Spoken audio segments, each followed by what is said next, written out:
We all know by now the Jura Tempest Federation is no joke when it comes to their military strength, but honestly it wouldn't be possible without the talented people working behind the scenes. And one of these people is none other than Kurobe, the last remaining Kijin that I have yet to talk about. That's why we'll be taking a look at Kurobe's character, his backstory, powers and abilities, and his achievements throughout the series. As usual, there will be spoilers for his character, so here's a spoiler warning just in case. Also, if you enjoyed the video, why not give it a like and maybe subscribe to the channel for more character breakdowns like this in the future.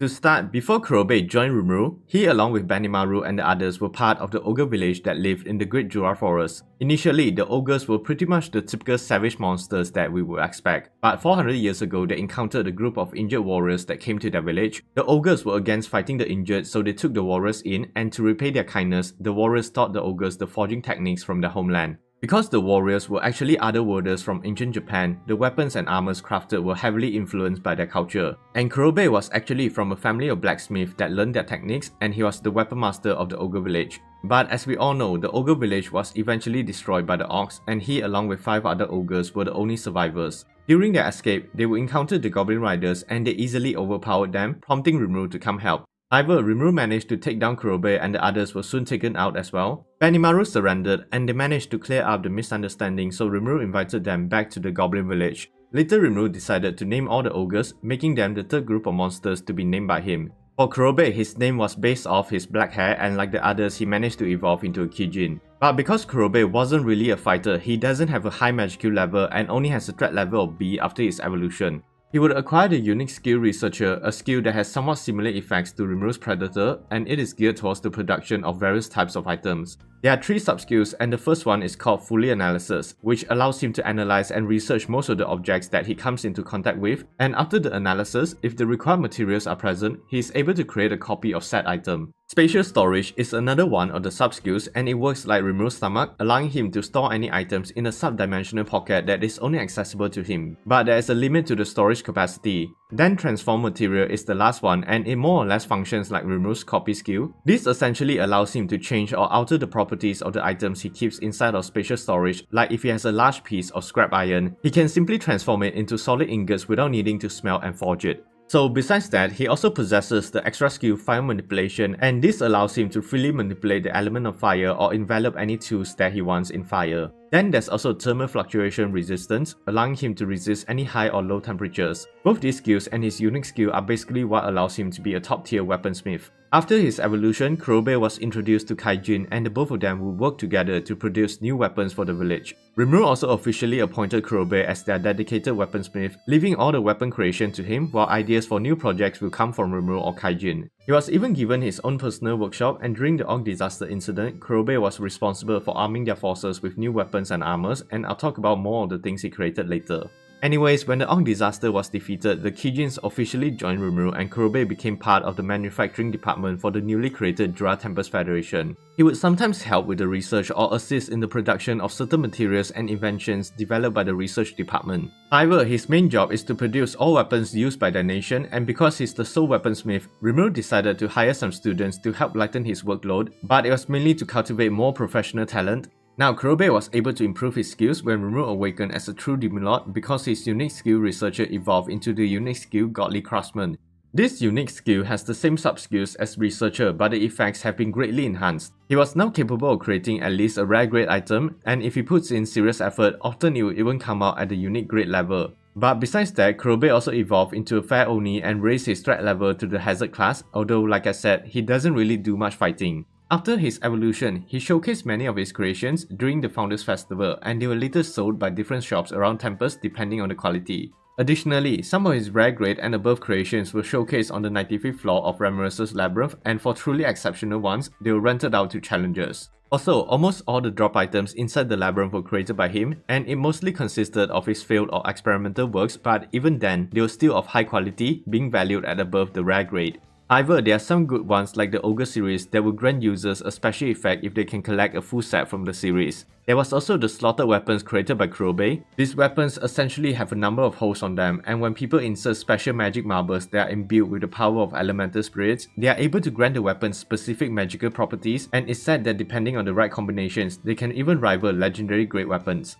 However, Kurobe is currently the only one capable of creating 3 hold weapons, and even then the rate of success is 1 in 100. That's why Kurobe will continue to perfect his skills until the Eastern Empire invasion. During this period, he was mostly absent, but his skills have improved so much that 7 or 8 out of his 10 creations would end up being at the legendary grade, and Rimuru even said that Kurobe was now a true divine craftsman.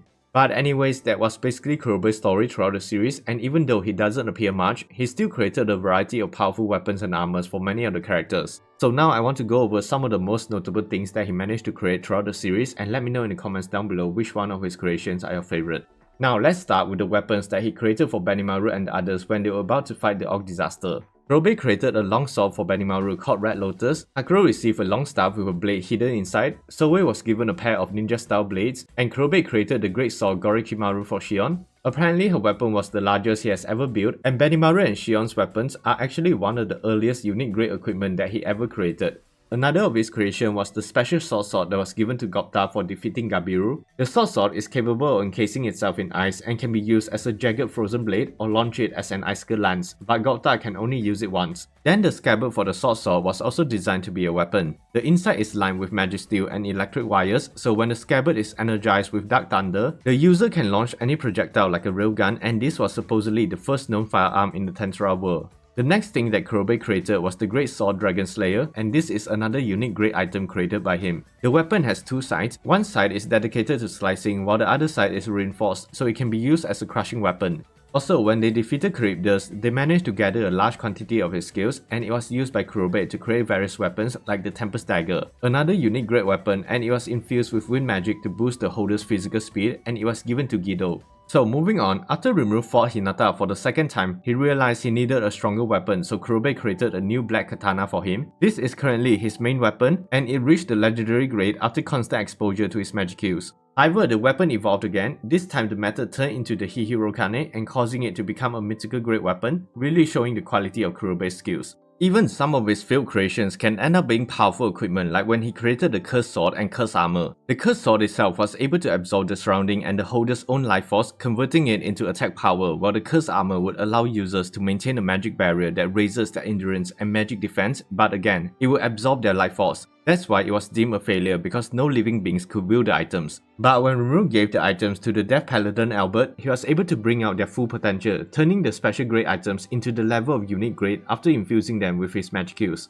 That said, when Rimuru was playing around with the Dungeon Dominators, Kurobe was asked to create equipment for their avatars, so he created the Grim Reaper and Hell series, unique grade level equipment just for them. Rimuru's Ghost Avatar received the Grim Reaper's Scythe and the Robes of Hell, and Valdra's Skeleton Warrior Avatar received the Grim Reaper's Bastard Sword and the full body armor of Hell. For Milim's Red Slime Avatar, she has given the Grim Reaper's Javelin and the Crimson Feathered Cape. Lastly, the Living Armor of Ramirez was given a new set of full body heavy armor and the weapon Grim Reaper's Great Axe.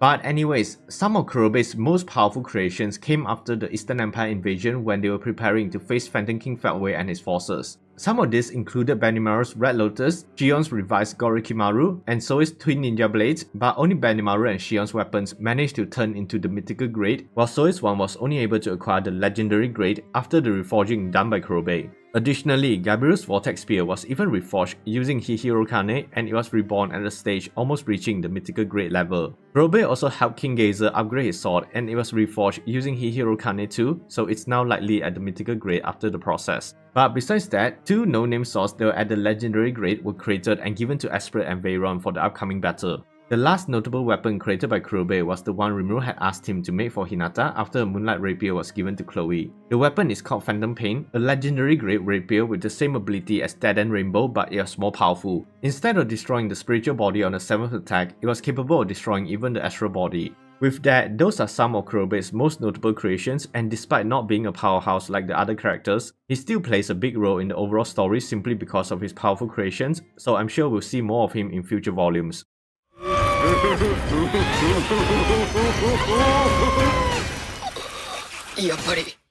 So yeah, that's pretty much everything on Kurobe, and what are your thoughts on the greatest weaponsmith in Tensura? I would love to hear your opinions in the comment section down below. If you enjoyed this video, feel free to give it a like or subscribe for more character breakdowns like this in the future, and don't forget to hit that notification button. Thanks for watching, and as always, stay safe everyone.